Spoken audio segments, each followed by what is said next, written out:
Hi, Fuku. Good morning. Good morning. Good morning. Good morning. Hi, how are you? Good. Very good. Thank you. Thank you for joining us. Just to make sure you are joining from Zoom, right? Yes. Okay. So since it's already past 9, so all the committee members are here. I can start with introducing Kevin, and then it's gonna go on, and then you can take over. You want me to help you with that from here? Yes. Yeah. Go ahead. Thanks. Okay. Thank you. Yeah, make sure it's good. Thank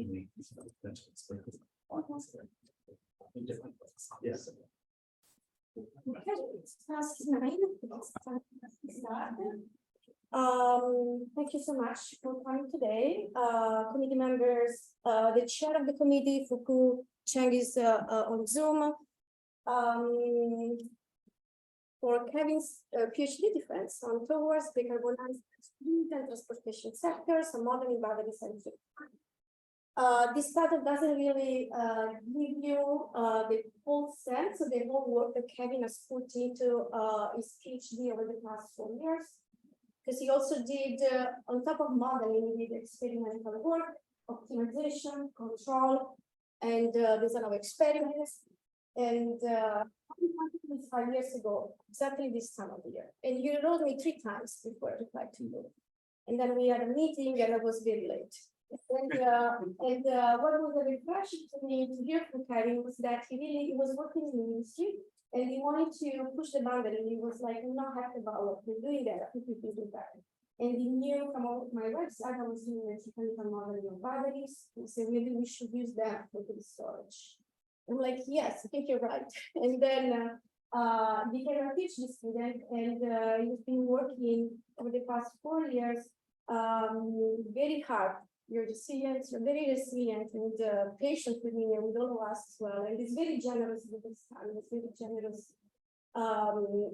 providing his time as TA for 2 classes and was offering, and we will be the black members. So it's very helpful to all of us. So, well, I'm going to give the floor to you now, and thank you so much. And we will leave all the questions at the end for the public. Sure. Yeah. Thank you again for the introduction, Professor Hanoi. I will mention that the reason why she was late to her meeting is because you were meeting with other students. So I think that really speaks to your dedication to, raising and, helping developing young researchers grow. So thank you for that too. So again, my name is Kevin Moy. I'm a doctoral candidate in the Department of Energy Science and Engineering. Today I'll be talking about my work towards decarbonized electric grid and transportation sectors and modeling battery-centric study. Actually, before I do that, I just realized I don't have my camera on. I'm not on, so we're going to see me on Zoom. Okay. Yeah, recording as well. Okay. All right, so I don't think I need to spend a lot of time motivating all of you and describing this, but it's very clear over the past few years, we've all experienced in some form of one or another firsthand the effects of human-induced climate change on our weather, including the risk of extreme weather events as they're increasing. And so it's clear that we need reliable and clean energy solutions to mitigate these effects. So there are a couple of different movements, both in the global and federal level, including the Paris Climate Agreement, as well as the Inflation Reduction Act. And in both of these, we need energy storage. And one of the predominant technologies that we can use for this is lithium-ion batteries, predicted to play a large role in electrifying both transportation and electric vehicles, as well as in grid storage, and also in particular for a circular economy, and in particular, using and repurposing EV batteries to the grid in a second life use case. So we talk about LIBs or lithium-ion batteries, we can talk about some fundamentals about them. So they're very complex electrochemical energy storage devices. Here, what I'm showing on the right is a LIB undergoing discharge, where lithium-ion batteries flow from the negative electrode to the positive electrode. Electrons are extracted through an external load, driving a cell current. So there's a couple of just basic concepts for the rest of the talk. So first is the capacity, the total usable charge that can be extracted from a fully charged LIB. The open circuit voltage, which is the terminal voltage of the LIB at rest. The state of charge, which is the usable charge in the LIB normalized by capacity. And finally, the ampere hour throughput, which is the total amount of current that has passed the battery. You can also think about this as how much the LIB has been cycled over its lifetime. So we would like to use LIBs in as many places as possible, but there's a catch. LIBs degrade with usage and over time. This happens via a plethora of different mechanisms, which result in both capacity fade and internal resistance increase. And furthermore, this degradation is dependent on different applications and how you use the batteries in these different applications. So given all this, how do we invest in and deploy LIBs for grid and transportation electrification, knowing that they will degrade over time with usage? For this, we turn to models. So there are two different kinds of models I typically think about. The first are models that you can use to design LIB systems, considering both cost and degradation. So some of these systems, for example, for the grid are Quest, developed by Sandy National Labs, Homer software, which is originally developed for microgrid energy storage and microgrid sizing, as well as E3's Resolve model. So all of these model energy storage in some way or another in order to deploy them on the grid. Regardless of the system, whether or not it's for the grid or for vehicles, we need to be able to control and monitor them in real time for safety, especially as they age and as they degrade over time. These are typically employed in battery management systems, as you can see here for a vehicle, where we directly monitor and sort of estimate different states of the battery as the battery ages and with usage. But regardless of the model, for real-world deployment, LIB models need to be calibrated on application-specific data. So here's our solution to this problem. We want to close the loop between LIB usage and degradation. We first think about how LIBs are used in different applications by characterizing the dispatch in these different applications. And from these, we're able to generate laboratory point stack duty cycles that generate application-specific aging data sets for batteries. From these data sets, we can then use them to parameterize and fit LIB aging models into different use cases, which will then enable an aging-informed real-world LIB deployment. I'd like to summarize this presentation. So I've just gone over the introduction. This presentation is in two parts. So the first part is we talk about the synthetic duty cycle for application-specific aging data sets. In particular, our algorithm for this process and two different applications. The first to form a data set for second life grid storage, and the second to form a data set for connected and autonomous electric vehicles, or CAEVs. In the second part, we have two mini parts of this, which we talk about aging models for lithium-ion batteries. In the first part, we talk about an enhanced electrochemical SLC-dependent aging aware model. And in the second, we talk about a hybrid aging model we developed for grid storage. And finally, I'll close with some conclusion, impacts, and future work. So in this first part, I'll be talking again about synthetic duty cycles for application-specific aging data sets. So first of all, let's answer the question, what are duty cycles? So duty cycles are current and power profiles used in laboratory experiments to simulate LIB usage. So this is an example from our lab that we've done for EV duty cycling, where you can see this segment of charging and discharging is repeated over time for over many cycles. And then if we are able to characterize the battery in between these cycles, we can then, we conduct aging experiments and can characterize LIB behavior in between these by cycling LIBs with duty cycles over time. So we cover two different use cases in this section, grid storage and CAEVs. So I'll talk about what the existing duty cycles like this look for today. So in grid storage, we can think there's a very common use case called peak shaving, in which you want to charge and discharge the battery basically to minimize an electric utility bill. In this case, for peak shaving, the predominant duty cycles that are used are constant current or constant power cycling. So you can see here, these are typically just kind of square wave functions where you charge at a constant power, discharge at constant power or current, and you say that this captures grid storage duty cycling. For CAEVs, there actually weren't any existing CAEV-specific duty cycles. What do exist are duty cycles that are used for EV batteries. So in this case, we typically take standardized drive cycles, which are developed for dynamometer testing for vehicles, run them through a vehicle simulator such as Advisor, and obtain duty cycles in this fashion. However, there are a couple of problems with using these existing duty cycles. For example, velocity distributions are different between real-world driving and drive cycles, and therefore these drive cycles can lead to cycling, which produces aging trajectories that deviate from real-world usage. So from this, we wish to develop new duty cycles synthesized directly from real-world usage. We tried this first, just looking at the power dispatch of a battery over time. And this is our previous approach to duty cycle formation. We clustered the power dispatch by days, obtained average dispatch profiles from each cluster by the cluster centroids as the characteristic duty cycles. To this, we apply spectral analysis via PhD to show that the characteristic dispatch and grid storage is different from an EV. So this is our first indication that the applications really do influence how batteries are being used in the real world. From this, we wanted to improve on this process. Obviously, as a first pass, we want to include more data for clustering. So obviously, the things like temperature, state data from the battery, any other kind of operational behaviors that we can use and leverage in this process. And we want to have a more robust clustering process as well. So this leads us to our synthetic duty cycle algorithm, in which we take the LIB dispatch profile, which now consists of not only dispatch data, but also state data, as well as some auxiliary data. In this case, this is the tariff data, or the cost of energy in every point in time during the year. We then run this through a synthetic duty cycle algorithm, for which we compute dispatch metrics over every interval in the dispatch to form this matrix. This matrix is then the input to a principal component analysis and k-means clustering process, which then produces these synthetic duty cycles. These act as a reduced order model of dispatch, capturing relevant metrics of full dispatch and reduced length. So I want to zoom in on the first part of this process because it'll be relevant to kind of analyzing the outputs of this process in later slides. So the interval dispatch metrics is what we do is we take the dispatch profile. So here, this is the dispatch of a battery for good storage for an entire year. We segment this into intervals. In this case, this is 1 day. And for each day, we calculate these 12 different metrics across the entire day. So for example, 1 day and say, what was the peak power during discharge during that day? How many times did the battery charge during this day? When the battery was discharging, what was the average energy price? So things like that.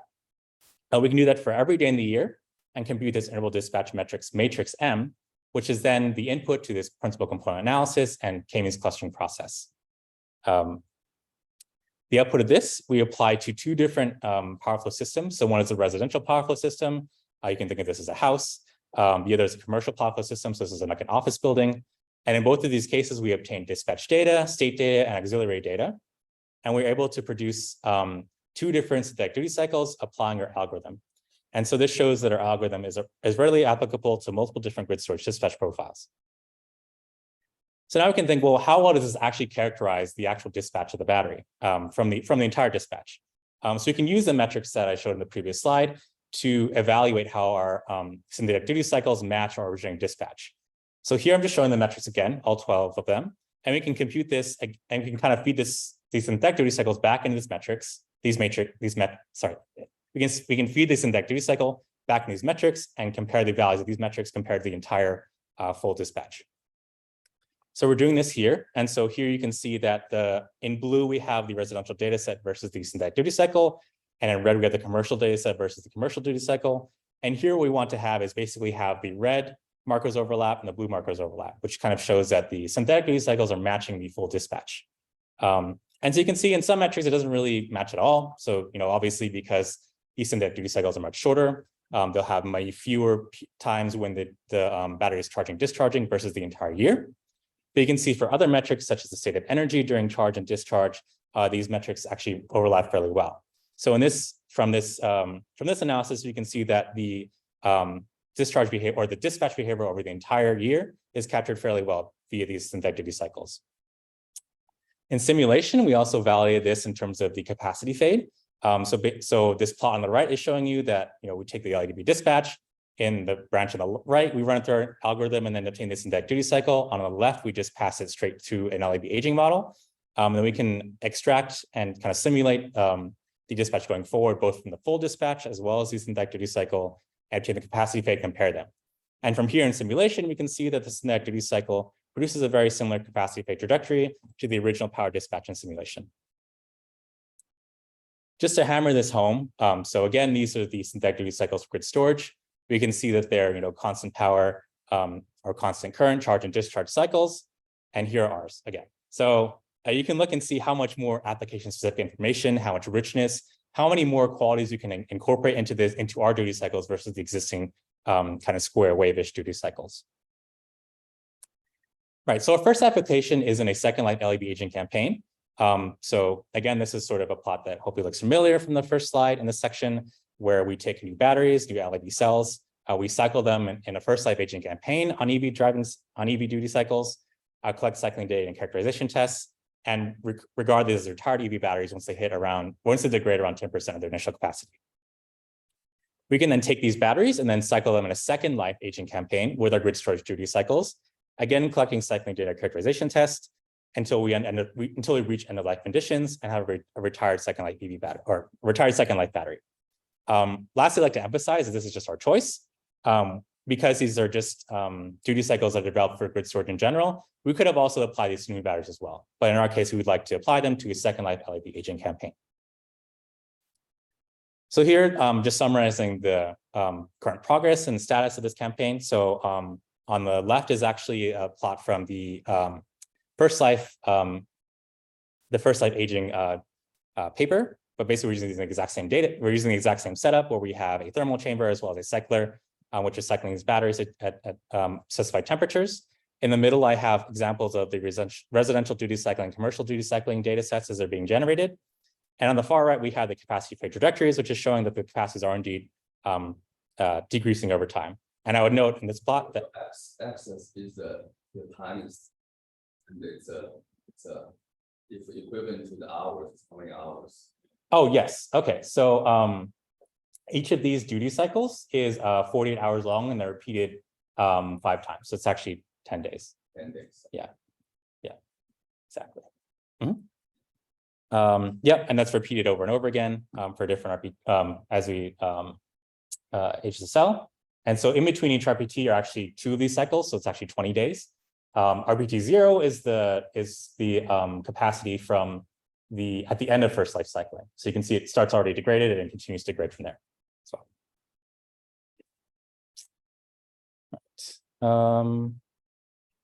okay, so the second use case we have are CAVs, or connected and autonomous electric vehicles, otherwise known as robotaxis or whatever kind of nomenclature you like to use for those.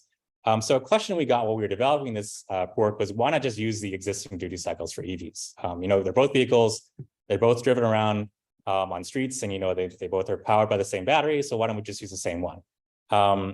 So really, the real reason is because CAV driving is fundamentally different from human EV driving. So here what I'm showing are different, same kinds of metrics that I use for grid storage, but up here applied to the CAV dispatch in 2 different cities. So blue is one city, yellow is another city. And we're comparing this to the same sort of metrics, compared for a human-driven EV in green. And so you can see a couple things are, you know, again, sort of similar. So number of starts and stops per trip is about the same.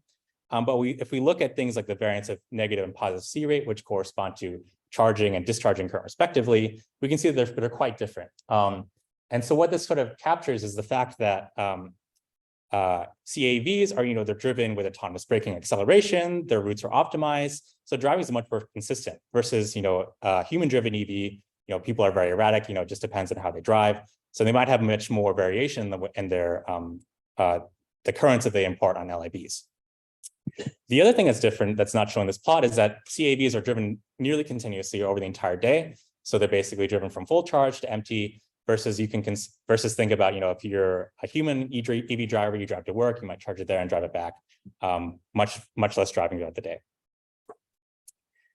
So from CAVs, we obtained the driving data from 2 different cities. So in terms of the current and C rate, which is the current normalized by capacity, and the vehicle velocity. And through our synthetic duty cycle algorithm and various other processes, we're able to obtain these 6 synthetic duty cycles, 2 that correspond to highway driving, 3 that correspond to urban driving or driving within the city, and a 6th one that corresponds to mixed highway and urban driving. So these synthetic duty cycles, because they're based in C rate, they're normalized. We can scale them up and down as we need to enable a broad testing array where we have 31 total cells. These consist of 5 different average C rates within this range of C over 16 to C over 2, and 6 different synthetic duty cycles, as I mentioned, representing both urban driving, highway driving, and a mix. So this cycling is ongoing, Professor Chui's group. But I would like to note that an initial data set has just been published on CRPS, so it's available right now. It's open access, so you can all check it out later. Right, so just to summarize this first part, the existing duty cycles for LIBs are inadequate and insufficient to properly characterize LIB usage and therefore its degradation. And even within the same application, so automotive, for example, CAVs versus EVs, LIB dispatch can be very different. So we developed a methodology for synthetic duty cycle generation from real-world LIB operational data. We're using these synthetic duty cycles to produce application-specific LIB aging data in laboratory experiments. This data can then be used to properly identify and calibrate aging models for LIB, which is what I'll be talking about in the next 2 subsections. All right, so in this first subsection, part 2A, I'll be talking about our work towards an enhanced electrochemical SLC-dependent aging-aware model for lithium-ion batteries. So first we ask the question of what is aging? So aging we think about in two forms. So the first is a loss of usable capacity in the cell, which we call capacity fade. And the second is an observed increase in internal resistance or resistance increase. So kind of the state of the art of the models today for aging are electrochemical aging models for LIB. Many of these derive aging from first principles, so predominantly as solid electrolyte interface or SCI layer growth, which I'll explain in future slides. But most of these only consider capacity fade, not resistance increase, or the relationships between the two. Okay, so we want to integrate resistance, but how do we actually measure this resistance? In our aging experiments, in between cycling, we can calculate the resistance during these reference performance tests or RPTs. And there are two different ways that we can do this generally. The first is via these hybrid power pulse characterization tests or HPPC, where we have constant current pulses as SOC set points. So here I'm showing an example where we apply this current pulse delta I, we observe this voltage drop delta V, and we can calculate this resistance R pulse delta V over delta I. The second set of experiments we can run are electrochemical impedance spectroscopy tests or EIS. So in this, we drive the cell with a sinusoidal current at a specified frequency at an SOC set point, and we vary the frequency of this input current. And we measure the resulting voltage, and we're able to obtain the impedance. So here on the right, I'm showing a Nyquist plot, which is essentially showing the impedance. So the real value of the impedance is shown on the x-axis, the negative imaginary value is shown on the y-axis. And here this arrow is denoting increasing frequency for each of these points going from right to left. From EIS, we can observe two different frequencies. The first is a high frequency resistance, RHF, which is the purely ohmic resistances. The second is the width of the semicircle, or RSC, the semicircular resistance, which are resistances across layers within the cell. So for example, between the electrolyte and electrode and through the SEI layer. So now we have these two different resistances. We want to know, what are the relations between these? What can we actually gather from these resistances? So here, what I'm plotting are the cells using second life testing during their first life aging experiments. For each cell, we're plotting the capacity fade from the fresh cell unaged capacity against the resistance increase, or again, from the fresh cell unaged resistance. And so here I'm showing this HPPC resistance, R pulse. And so you can see, there's a very clear trend between capacity fade and resistance increase. We can also see there's a trend across the different SOCs, 20%, 50%, and 80%, where there are different values for resistance increase versus capacity fade. However, when we look at the high frequency resistance, RHF from EIS, we don't see this behavior. We still see the same trend of capacity fade and resistance increase, but we no longer see this SOC dependence. So this is sort of our first mini finding, is that we can't necessarily consider HPPC resistance as a high frequency resistance. This pulse resistance is not equal to this high frequency resistance. This high frequency resistance is independent of SOC, and actually where we see the SOC dependence is in this semicircular resistance RSC. So we hypothesize this R pulse is a blended resistance of both RHF and RSC, limited by the resolution of our HPPC data. So we want to consider this high frequency, but in reality, we can only measure it at some discrete finite time interval. So it's for this reason we choose EIS with these disaggregated resistances as the method to select resistances for our model. So some opportunities for improvement, which we will incorporate into this model. We want to leverage the relationships between capacity fade resistance increase and SOC by incorporating EIS resistances into the aging model development. So this is the data we're using to demonstrate this model in this segment. This is data from the W8 cell from the first life aging experiments, cycled and tested at 23 degrees Celsius. You can see on the left, we have the high frequency resistance at the three different SOCs. On the right, we have the semicircular resistance at the three different SOCs for the same cell. All right, so our approach is this enhanced electrochemical SOC-dependent aging model model. It's a very long name, but there are very many parts of this model. The first part of this model is a physics-based enhanced single particle model, or ESPM. There's an aging model at the bottom based on SEI layer growth and a cell voltage model. These models are coupled together as follows. The aging model modifies the electrolyte diffusivity and conductivity at the negative electrode. Both ESPM and the aging model can contribute to the cell voltage model, which then includes the SOC-dependent exchange current density in each electrode, I naught. Finally, in this model, we can input cell current and then extract cell voltage. So first, I'll be talking about this concept of solid electrolyte interface growth. So this SEI layer grows due to an irreversible side reaction during cycling, where basically lithium and electrons are combining with the electrolyte to form a side reaction to form this SEI layer product P. So you can ask how this actually affects the LIB. So it affects it in a couple of different ways. The first is that we note that lithium is irreversibly consumed in the SI layer. So in our model, we explicitly couple the decrease in capacity with the increase in SI layer thickness. This increase in SI layer thickness also increases the SI layer resistance. At the same time as this SI layer is growing, it's occupying available space at the negative electrode that would otherwise be used for the electrolyte to be able to access the negative electrode surface. So in our model, what we explicitly model is this decrease in porosity for the electrolyte, which then directly affects the diffusivity, the effective diffusivity and effective conductivity of the electrolyte in the negative electrode. This conductivity also then affects and increases the bulk electrolyte resistance across the entire cell. Right, so the second part of our model is a physics-based enhanced single particle model. It's an abstraction of the cell into two single particles, which each represent one of the electrodes, with an electrolyte in blue, which permeates the entire cell. ESPM consists of a couple differential equations, which describe diffusion within each particle in the radial direction in green, as well as across the cell in the lateral x direction in red, and the electrolyte potential across the cell in the lateral direction as well, also in red. From this radial concentration, we obtain the electrode surface lithium concentration, from which we can then calculate the open circuit voltage as a function of the half cell potentials, as well as the electrode potential gradient across the cell, which are inputs to the cell voltage model on the next slide. So here we can see the cell voltage model, and there are many different terms in this model. The first two terms, again, are the open circuit voltage and the electrolyte potential gradient, which come directly from ESPM. The second is this SOC-dependent electrolyte potential for each electrode, which we modify from ESPM to explicitly include this SOC-dependent exchange current density in each electrode on an SOC, which is to be identified but shown here in purple for convenience. The last are ohmic resistances, which with parameters to be identified from the aging model.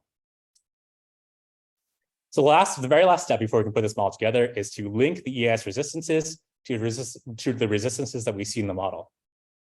So the first is this high frequency resistance, which is a combination of the bulk electrolyte resistance and on-contact resistance, both as ohmic resistances. The second are the RSC is a combination of the charge transfer resistance in each electrode, as well as the SI layer resistance, where the charge transfer resistance is obtained from linearizing the electrolyte over potentials. Right, so now we can actually put this model together. So as previously mentioned, we start with EIS from all RPTs. We can then extract resistances, RHF and RSC from these for the Nyquist plots, and then obtain our ES resistances at all RPTs at each capacity fade. So with this capacity data and the ES resistance data, we can identify the aging parameters and then produce our identified aging model.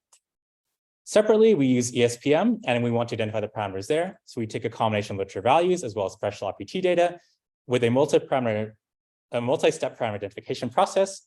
We obtain the identified fresh cell ESPM. We put this all together, incorporating aging mechanisms and the fresh cell ESPM into the cell voltage equation, and obtain our enhanced electrochemical SLC-dependent aging-aware model.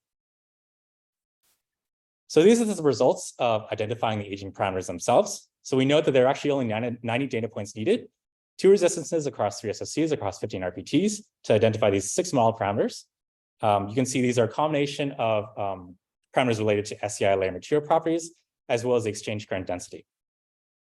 From these 3 different data points, we fit a smooth function to the exchange current density to obtain this I0 as a function of SOC. And finally, this is just the results of this parameter identification process. We're able to match the experimentally collected resistance values in blue with our model predicted resistance values in red. So we validated this on experimental cycling data collected from the cells at 2 different points. So recall from this data set that we are cycling the batteries with UDDS EV drive cycle from approximately 80% SOC down to 20% SOC. And so we can do this for both the fresh cell case as well as the age cell case towards the end of the aging experiments. And here I'm showing the experimental voltage in blue, as well as the model obtained simulation voltage simulation in red. And so we can see that there's fairly good performance across the entire aging trajectory in the data set, namely RMSEs of 13.8 millivolts and actually 9 millivolts for the fresh and age cell respectively.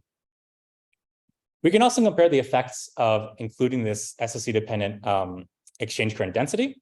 So here we compare this to the case where the exchange current density is just 4 amps per meter squared, which is equivalent to the value for I0 that we identified at 50% SOC. And we can show that this causes larger fluctuations in mild predicted voltage away from the experimental voltage and with considering SOC dependent or not.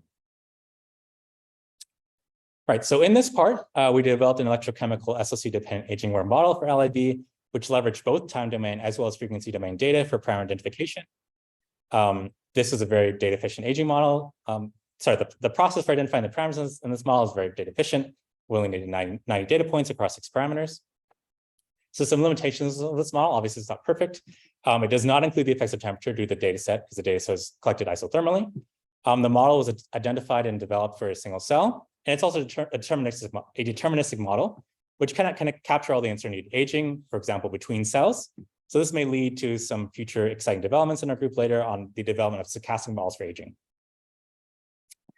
So some impacts and kind of applications of this model, we could see this used for integration to a health conscious BMS for applications that have very wide SOC ranges. So things like CAV, where they're driven all day, eVTOL, where we're trying to minimize the size of the battery and then therefore use the most SOC range available. And there's some impacts of mischaracterizing or incorrectly predicting degradation. So for good storage, you might lose out some revenue for your customers. For CAV, excuse me, there's a risk of stranding vehicle passengers. And obviously for eVTOL, if you run out of charge in the middle of your flight, you may impart some injury or loss of life to your passengers. So that would not be good. In the second subsection, I'll be talking about a hybrid aging model for grid storage, lithium-ion batteries. So this is something, as Professor Noe mentioned, I came from industry. This is sort of a bread and butter. We use this kind of what I've called now the bucket model for LIBs. So we take this very complex electrochemical system and distill it down to this model where basically we can put electrons out, put electrons in, take them out kind of as needed. And this is sort of our model for the LIB, which is a bucket of electrons. In most of these studies for grid storage, they include fixed year-over-year capacity fade percentages. So for example, the battery degrades maybe 1% every year. Some use empirical aging models to fit capacity fade curves, and they're a little more complex in that way. But in any case, the resistance increase is not considered or even explicitly modeled in these models. So our approach is to develop a hybrid model, which incorporates both physics-based aging concepts, into an equivalent circuit model. So in particular, we're including the SLA resistance increase, so RSCI. So here we drive this, we basically are able to have ampere hour throughput enter the model, modify the different equivalent circuit model components. Then we can use the model to predict cell voltage from an input cell current. So this equivalent circuit model is actually something we've used before. We're extending this approach from a previous model and a previous paper for microgrid energy storage, where here we just had a very simple zeroth order model where we had an open circuit voltage and a lumped resistor. The expressions for this open circuit voltage and the resistor in terms of SOC were just derived directly from experimental data. So for example, just fitting the open circuit voltage curve to a piecewise linear function. But in our case, we really want to extend this. It's not trying to mic. Okay. We want to extend this to introduce a ampere hour throughput dependent parameters to include the effects of aging. Right, so here are the governing equations. If you take this equivalent circuit model at the top and solve for its the cell voltage B cell, this is what you obtain in the first equation. So you have basically the open circuit voltage minus these ohmic losses from this lump resistance plus this SCLA resistance. The SOC is calculated as I showed on one of the earlier slides, where it's basically just from some starting SOC, this integral current normalized by the capacity, where the capacity is now a function of ampere hour throughput as it fades over time and with usage. This VOC is adapted from ESPM. We reparameterize the open circuit potentials in terms of SOC and ampere hour throughput. And we take the expression for SCLA resistance, lump these parameters LSCI over kappa SCI into this lump parameter gamma SCI for identification, and use this going forward in the model. So how this model comes together, we start with this freshly ESPM. We use HPPC data from all RPTs to identify aging parameters, and then parameterize those as functions of ampere hour throughput. With the equivalent circuit model and the lumped resistances calculated from HPPC, we then incorporate these all into a hybrid aging equivalent circuit model. So really briefly, the aging parameter identification results. So again, we fit all these points from ESPM, identifying them as and fitting them to polynomial function of ampere hour throughput. So just really briefly, On the top, we have the capacity fade. Below that, we have this gamma SEI, which modifies the SEI layer resistance. Below those two, we have stoichiometric parameters, which modify the open circuit voltage. We also calculate resistances from HPC and fit these to polynomial functions of SOC as well. So we validate this in the same data as the previous model. Again, just a reminder, we're cycling this on the UDDS EV drive cycle from approximately 80% SOC down to 20% SOC. On the top is the fresh cell, on the bottom is the H cell. And again, we can see that we're actually able to track the voltage fairly well across the aging trajectory, albeit at a higher RMSE than the previous electrochemical model. So just to summarize the second part, that's this third part, I guess, we developed a hybrid aging model for LIB suitable for implementation grid storage. This is an improvement over the bucket model. It's a simplified yet still interpretable from fundamental concepts model. With some limitations, again, it doesn't include the effects of temperature. To the data set, this could be an issue, especially because grid storage is often outside at ambient temperature. So there's many temperature interplay effects that can go on that happen there. Again, this model is developed and identified for a single cell. We know grid storage is made of thousands or millions of cells, so there's some opportunity to scale up this model from there as well. And the last data point is that we're only including aging due to cycling because it's just a function of amp hour throughput. So we're not considering calendar aging, which may come into play as grid storage systems may be at rest at certain points in time throughout the day. So I see this having several impacts, in particular integrating these into the grid storage planning models I mentioned earlier. So Quest, Resolve, those kinds of models. Being able to optimize grid LIB sizing given lifetime degradation. This could also be used to drive resilience in microgrids and drive investment and financing of grid LIB.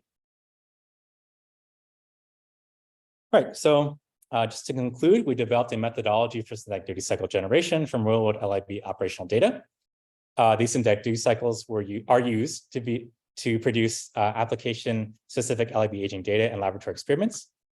We developed two models based on fundamental concepts for aging, in particular SEI layer growth. The first is an SOC-dependent aging worm model, suitable for applications with large SOC windows, such as CAVs and eVTOLs. The second is a hybrid aging model, which is a proven over the bucket model for grid storage. So I'd see this work having a broad range of impacts for many different stakeholders. The first is applying our synthetic duty cycle algorithm to produce application-specific LIB aging data sets for many different applications. So data centers, long-haul trucking, so for example, Tesla Semi, eVTOL, even maybe commercial consumer devices and wearables. For grid models, I really like to see these applied to technical economic analyses of LIBs under different applications.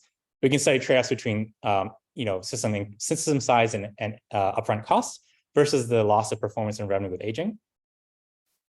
I can see this being used for LIB manufacture. So for example, if our CAV aging data set shows that the aging trajectory is very different from EVs, this may spur the manufacturer to think about having different warranties depending on different guarantees of how the battery will degrade over time with usage. Finally, for LIB system developers, this actually happened to me in real time at Energy Solutions Week here at Stanford. A person came up to me during the poster session, actually said, I need this kind of second life aging data because it's very useful for me to go to a bank and say that to finance these second life LIBs. So they were purchasing retarded EVs for second life batteries and having a hard time going to the bank and saying, well, how can I finance these? These batteries are already dead from an EV. How can you make sure they're not going to die immediately when you put them in grid storage? So these kinds of data sets are really helpful to demonstrate to the general public what kinds of degradation trajectories we could expect in different applications. So with regards to future work for synthetic duty cycles, there are a couple of different venues I could see. So the first is maybe applying data-driven or ML-driven techniques to select features or metrics for these additional dispatch metrics.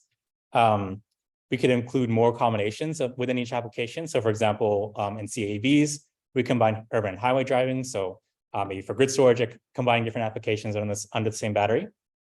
It would be nice to see also broader studies on the different cell chemistries, even more grid technologies, maybe flow batteries, other nascent technologies, and see across different technologies with the same duty cycle how their degradation is affected. For aging models for LIBs, again, incorporating these into optimization problems, so application and degradation dependent sizing of LIB. Integration as well into real-time state estimation models for LIBs or for BMSs. We can include more aging features. So again, I mentioned a couple of times the effects of temperature on both real-time operation as well as long-term degradation. So for this, we need more application-specific data. So having more of these application-specific duty cycles and more temperatures under more conditions. Again, something really interesting to see is maybe a stochastic aging model for LIB cells, where these parameters are allowed to have distributions. These could represent the distributions due to manufacturing tolerances within a pack or a module to account for these variations between cells. So lastly, I'd like to extend my thank you to many different people. So obviously, Professor Simone Onori for her leadership and guidance during my PhD. Senior researchers without whom this much of this work would not be possible. So in particular, Dr. Sangbon Lee, Dr. Gabriele Passato, Dr. Anit Alam, all the members of the Stanford Energy Control Lab. You're all great. I really appreciate all your support during my PhD. I'd also like to thank my collaborators, Professor Ram Rajagopal and Professor William Choi, Dr. Steve Harris as well. I'd also like to thank my sources of funding, so particularly from Liang Min, for Bleeding Bits and Watts, as well as the 2020 Smart Summer Internship Program, the Stanford Energy Fellowship as well for funding with liaisons Dr. Akshay Sani and Dr. Hariprasad Surmabani. Many other collaborators, but I'll mention a few, Dr. David Ganapati, Alexi Geslin, and Christian Tay. I also like to thank my friends and family for their support in this PhD. A special shout out to my parents, the first in my family to go through a doctoral program, so they didn't really know what to do and how to help me with that process. That being said, they did teach me a lot of valuable kind of general life lessons, how to be resilient, how to be resourceful, always trying to be curious and always trying to be kind to everybody. Lastly, I'd like to thank my wife, Chloe, for her continued love and support during this PhD and beyond, and I'm excited for our next adventures. And that's it. Thank you very much.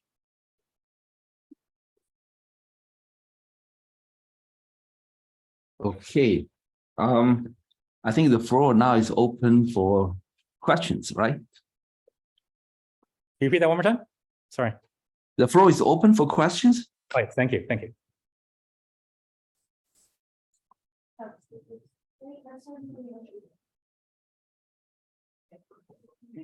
Yes. Yeah, you mentioned, thanks for the presentation. First, you mentioned about the use of the model for manufacturing. So I was wondering if you can elaborate more so how do you think the model could help improve manufacturing of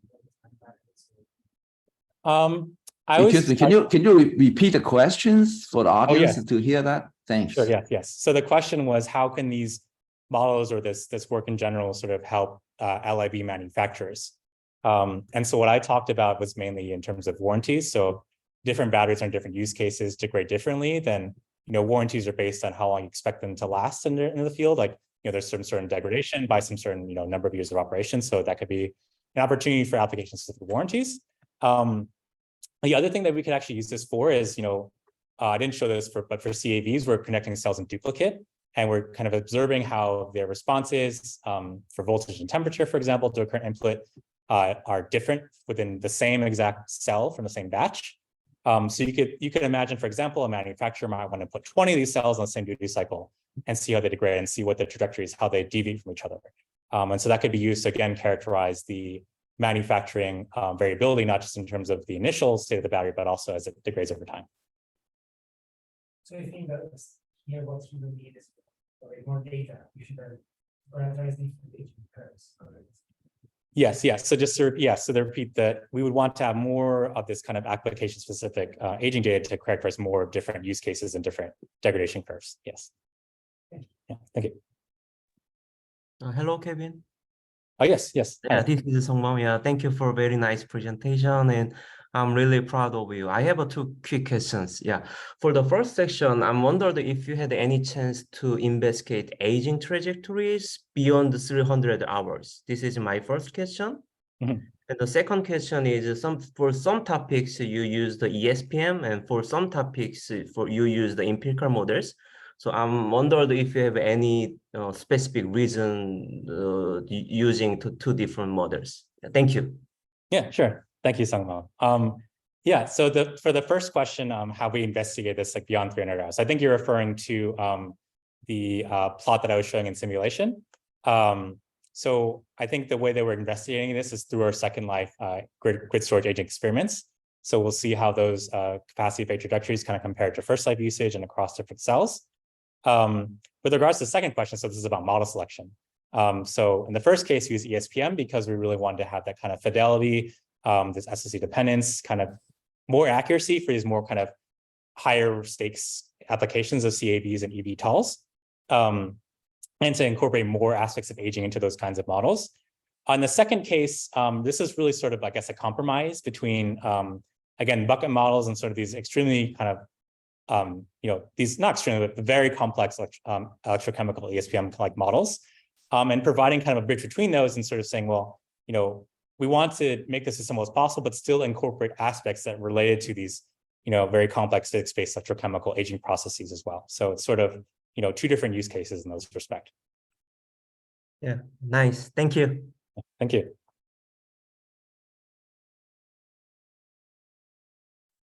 Oh, yes. Where are these coming in? Okay, Abejo, yes, do you have a question? Go ahead. Yeah. Yes. So hello, Kevin. We're very proud of you. There's a lot of folks in this presentation who are friends and family, and we came to support Kevin, and we've had no idea what you've been doing for the last several years. And as a result, we also have no idea what you've been talking about for the last 40 minutes. So I was hoping if it's possible to give a short blurb in layman's language about what this entire presentation and what you've been spending this god-awful amount of time doing is about. Yeah. I'll give some context to the people in the room who this is, if you're wondering. This is my friend from undergrad at Bajo, who is in CS, so not in material science or energy engineering or anything like that. Yeah, so I think the main reason why I'm doing this, why I did this work, and sort of why things work is important is because really we don't actually know how batteries are being used, and therefore we don't actually know how they're going to degrade. And if we really want a clean energy transition for everybody, we really need to make sure that we are, able to put these systems out with a guarantee that they're going to operate a certain way for a certain amount of time. Because these systems are expected to last at least several years, if not decades, in the case of grid storage. So this work is geared towards understanding how they work, understanding how they degrade, which then brings in these application-dependent aging data sets, and then be able to model those going forward, so that we don't have to deploy a system, let it run for 10 years, and wait and see how it worked to deploy the next system. We're able to deploy these all at scale very fast and for this energy transition as well. Thank you. Thank you very much. Very proud of you. Thank you. Okay, any more questions?